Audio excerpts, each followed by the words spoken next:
Olá, mais uma vez é uma honra e uma felicidade muito grande estar aqui gravando esse vídeo e, de certa forma, dialogando com vocês, conversando com vocês.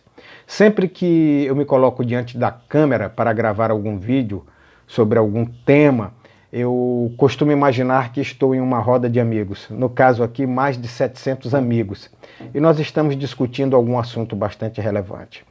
No vídeo de hoje, nós encerraremos esse ciclo em que nós estamos abordando a fascinante história do Maranhão. E eu pretendo enfatizar, por algum tempo daqui para frente, a história contemporânea. Eu pretendo pegar sempre algum dado, alguma notícia que eu ache relevante de algo que esteja acontecendo no momento e que a mídia está transmitindo e fazer uma abordagem, obviamente que com uma outra visão. Obviamente que não com a visão da mídia. E também não farei essa abordagem de uma maneira jornalística, mas de uma maneira histórica. Eu não sou jornalista. Só que alguns fatos, ou melhor dizendo, 100% dos fatos que são colocados pela mídia são totalmente distorcidos. A mídia, na verdade, ela não informa as pessoas, ela procura criar um consenso.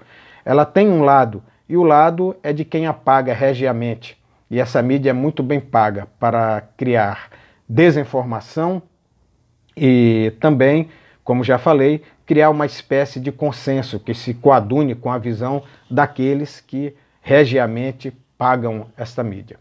Então hoje nós iremos encerrar o ciclo em que nós abordamos a fascinante história do Maranhão com o contexto do Maranhão durante a Revolução de 1930 e durante a Era Vargas. Dentro dessa abordagem, nós vamos falar sobre a reorganização econômica e também as correntes migratórias ocorridas no Maranhão durante o século XX. Faremos sobre a chamada modernização conservadora ocorrida no Maranhão dos anos de 1966 até 2012. E falaremos também, faremos uma breve síntese sobre as transformações no campo na segunda metade do século XX. Então nós começamos abordando a história do Maranhão dentro da conjuntura da Revolução de 1930 e também durante a Era Vargas, justamente fazendo a seguinte informação. A Revolução de 1930 ela irá tirar do poder momentaneamente as oligarquias, os grupos oligárquicos, as facções políticas que mandavam no estado do Maranhão.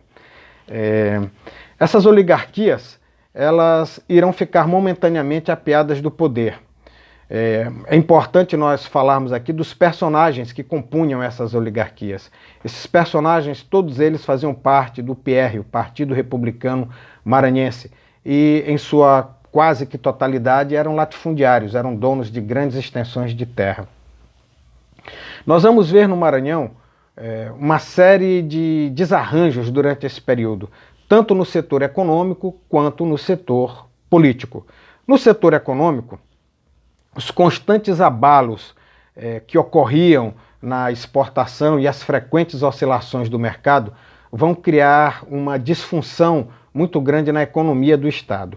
No setor político, os diversos conflitos existentes entre esses grupos que brigavam pelo poder vai causar também uma instabilidade muito grande no Estado, uma instabilidade e uma segurança muito grande.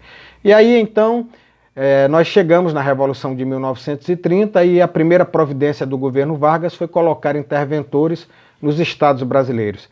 No estado do Maranhão, o interventor chamava-se Martins de Almeida. Esse era o interventor.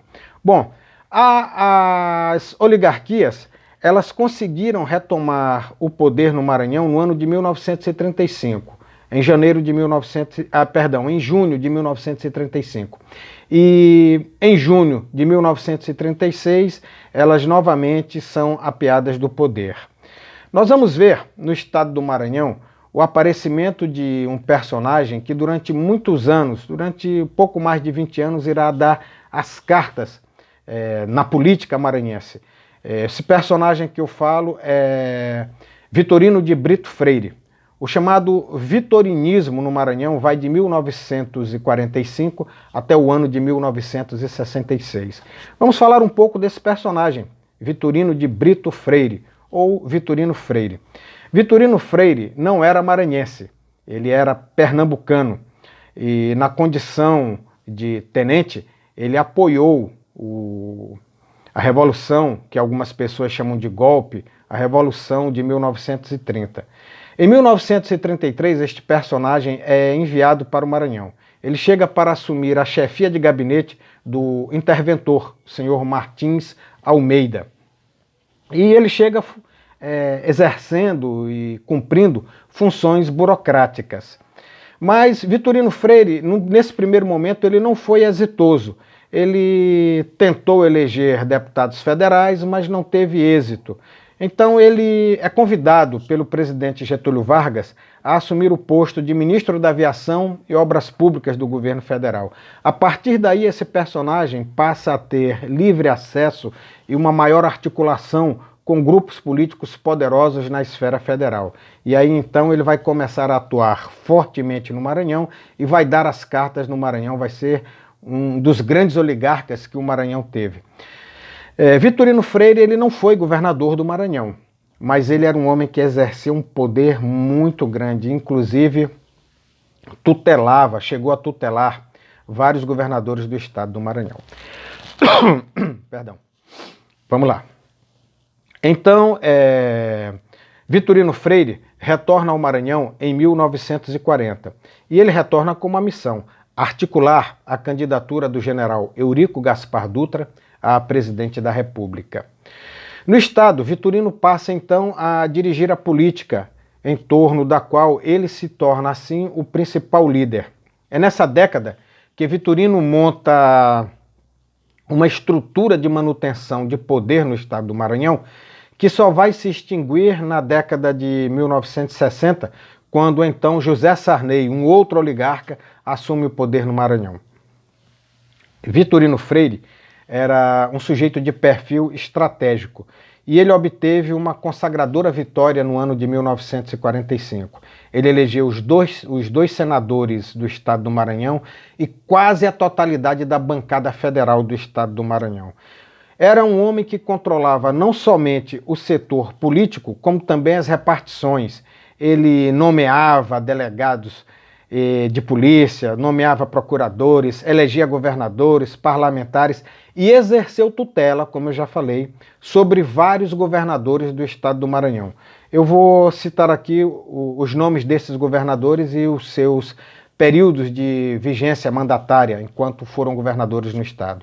Vitorino Freire exerceu tutela sobre o governador Saturnino Belo, que governou o estado do Maranhão de 1945 a 1947, Sebastião Archer, que governou o Maranhão de 1947 a 1950, Eugênio de Barros, que governou o Maranhão de 1951 a 1955, Matos de Carvalho, que governou o Maranhão de 1956 até 1960, e Newton Belo, que governou o Maranhão de 1961 até 1966. Então, o vitorinismo ele se caracteriza pelo imenso prestígio político desse personagem e pela força que ele exerce dentro da política do Maranhão durante mais de 20 anos, pouco mais de 20 anos. Iremos abordar agora a questão das reorganizações econômicas, ou melhor dizendo, da reorganização econômica e das correntes migratórias ocorridas no Maranhão no século XX. Bom, com o esgotamento do ciclo das plantations, que eram as grandes plantações voltadas para a exportação, notadamente aqui a questão do algodão maranhense, nós vamos ver que com o esgotamento desse ciclo, a pecuária extensiva e a agricultura familiar, elas voltam a predominar na maior parte do estado do Maranhão, formando assim os contornos de um sistema agrícola camponesa que, além da agricultura familiar tradicional, vai contar com o extrativismo, a criação extensiva e também o uso comum de áreas devolutas. A partir das últimas décadas do século XIX, mais especialmente No século XX, nas décadas de 1920 e 1950, a região leste do estado do Maranhão passa a receber fluxos migratórios de pessoas advindas da região semiárida do Brasil, notadamente piauienses e cearenses. E esses brasileiros, essas pessoas que acorreram ao estado do Maranhão em busca de uma vida melhor para si e para sua família, acabaram se integrando dentro desse sistema de agricultura familiar que estava então predominando. Nos primeiros anos também do século XX, o estado do Maranhão recebe um número significativo de imigrantes sírio-libaneses. Esses sírio-libaneses, inicialmente, desenvolveram atividades que eram ligadas ao pequeno comércio e passaram então lentamente a constituir empreendimentos maiores. Com o tempo, eles acabaram também ocupando postos políticos de destaque.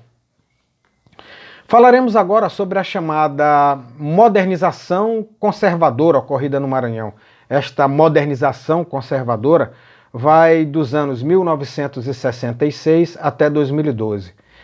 E ela se inicia a partir dos anos 70, essa chamada modernização conservadora. E ela se dá a partir do aporte de investimentos, de recursos, advindos da Superintendência do Desenvolvimento da Amazônia, a SUDAM, e a Superintendência de Desenvolvimento do Nordeste, a SUDENE, no estado do Maranhão. Começam aqui também a ser montados, a funcionar, a ter funcionalidade os chamados grandes projetos, como o projeto Grande Carajás. Esses grandes projetos vão aumentar a concentração fundiária dentro do estado do Maranhão e também vão provocar o aporte de grandes migrações para o estado. Também é bem verdade que vão causar uma grande devastação na floresta amazônica. Esses grandes projetos eles foram elaborados a partir do governo do presidente Ernesto Geisel.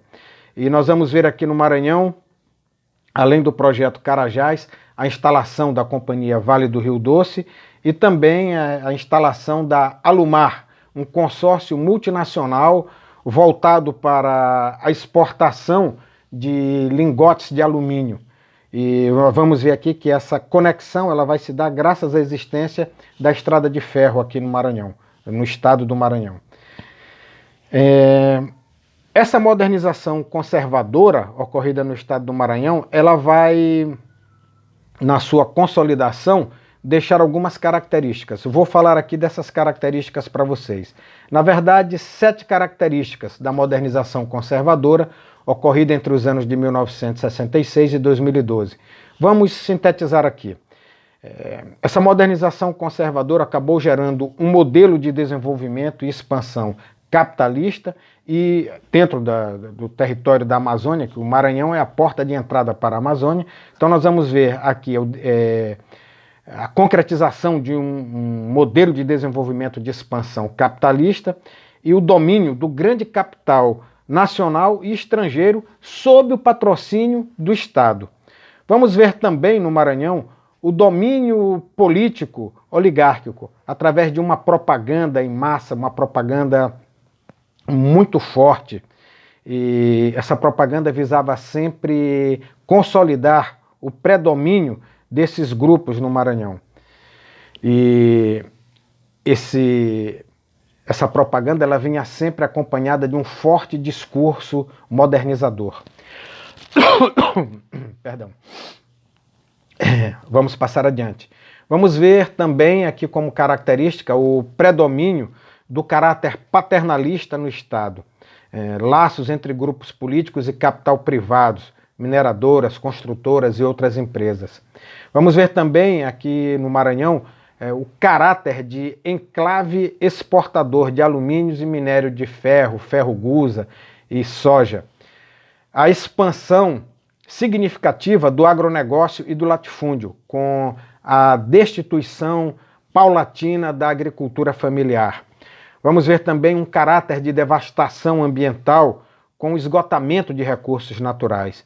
E uma última característica dessa modernização conservadora é o caráter socialmente excludente, a hiperconcentração de renda, uma pobreza estrutural que fica na esteira desse grande projeto, desses grandes projetos, e também a exclusão da cidadania e uma coisa que é característica, a violação constante dos direitos humanos. Questão de assassinatos de líderes camponeses, lideranças camponesas, nós vamos ver isso como uma constante no interior do estado do Maranhão. Falaremos agora sobre esses grandes projetos na segunda metade do século XX. E, na verdade, tem assim uma característica de uma recolonização. Esse processo de expansão do capital monopolista para a Amazônia, que foi patrocinado pelo governo militar, com o apoio de grupos oligárquicos estaduais, ele vai dar continuidade à redemocratização do país, ou seja, ele vai manter esse perfil durante a chamada redemocratização do país. Nós vamos ver esses grandes projetos, eles continuarem mantendo as suas mesmas características durante a Nova República, nos governos de Fernando Collor de Mello, de Fernando Henrique Cardoso e de Lula. Nós vamos ver também aqui, durante a vigência dessa modernização conservadora, investimentos em infraestrutura de transporte, a Transamazônica, comunicações e energia, Tucuruí, política de incentivos fiscais, como já falei, aportes financeiros da Sudam e da Sudene, e uma modernização autoritária com a transformação e o agravamento dos problemas sociais. Para encerrarmos, nós vamos fazer aqui uma síntese das transformações ocorridas no campo durante a segunda metade do século XX. Uma dessas características, a expansão do capitalismo no campo, com um processo de concentração de terras. Vamos ver um marco acelerador desse processo com a aprovação de Lei de Terras no governo José Sarney em 1969. Nós vamos ver a terra sendo convertida em uma mercadoria, a transferência de terras devolutas para mãos privadas. Empresas particulares começam então a explorar essas terras que antes eram devolutas. Vamos ver também incentivos fiscais no agronegócio, esses incentivos também vindos por parte da Superintendência do Desenvolvimento da Amazônia e da Superintendência do Desenvolvimento do Nordeste. Vamos ver também um fortalecimento, a implantação e fortalecimento do agronegócio e também do capital multinacional no estado do Maranhão, através da Cargill Agrícola e da Bunge Alimentos, além da Suzano Papel e Celulose.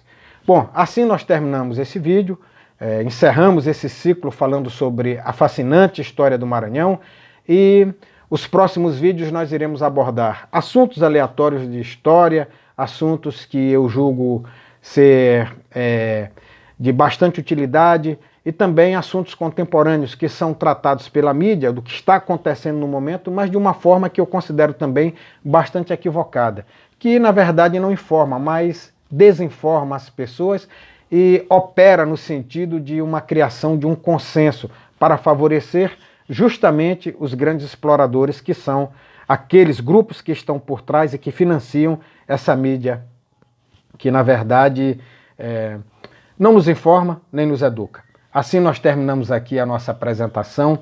A todos vocês, os 700 e poucos amigos aqui do canal, eu gostaria de agradecê-los mais uma vez por estarem aqui, por divulgarem esse trabalho que a gente faz sem nenhuma pretensão, a não ser a pretensão de doar, a pretensão de ajudar a quem precisa, trazendo um pouco de informação e gerando assim uma dúvida em você e um incentivo para que você procure se aprofundar nos assuntos e expandir mais ainda os seus conhecimentos. Nós estamos carentes disso, de pessoas que pensem, pessoas que sejam buscadoras daquilo que é a sua verdade, tá bom? Então a todos vocês, mais uma vez, meu muito obrigado, um forte abraço e brevemente nós nos encontraremos de novo. Muito obrigado, gente. Um grande abraço. Até a próxima.